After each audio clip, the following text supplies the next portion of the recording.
these rubles here, this is part of the original Stanley Johnston farm that was planted in the 1920s. We used to have a map. I can't remember whatever happened to it. It may have been lost in a fire that showed the original plantings. And I never got to see it. So I never knew what was here. And originally it was 3 rows of ruble and then 3 rows of rancocas. And then they were taken out in the 60s when blue crop became a popular cultivar for the fresh market that was emerging.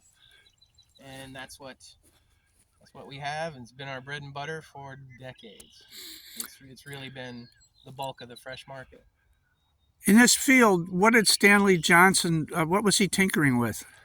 I believe this was a test plot for him, because we used to call a section that's right there on the east side of my house, we used to call it the swamp because of the lower elevation and tendency to flood.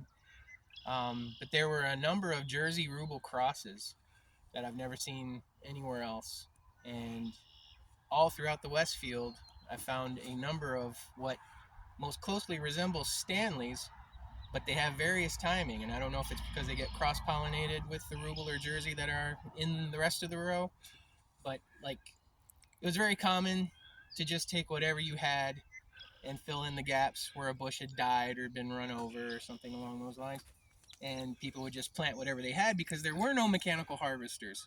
Everything was picked by hand or the nets, like Joe has, and they would use those slapping rods or vibrators or something else. What Stanley Johnston, what is his importance to the American blueberries? He's always associated a lot with the Red Haven peach, bringing that to Southwest Michigan. But how important was he for blueberries in the Midwest? Well, there virtually was no commercial blueberry market before Stanley Johnston.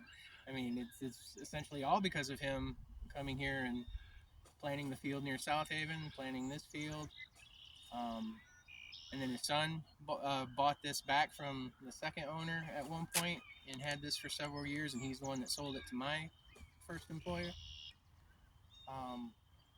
Just invaluable. I mean, the work that he did, I'm not sure what all had come from Stanley's, but Stanley's is a variety? Yeah, Stanley is a cultivar. It's very upright. It's very tall. It stands out even amongst Jerseys and rubles.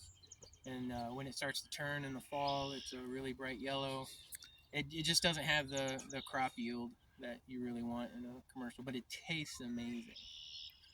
It's a nice early cultivar for process. So it's Are there any left? Similar to Rancoca. Yeah, there's at least a few dozen that are scattered about over there.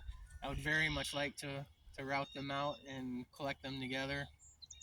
Maybe over there, further down the road, I can get a row of them into.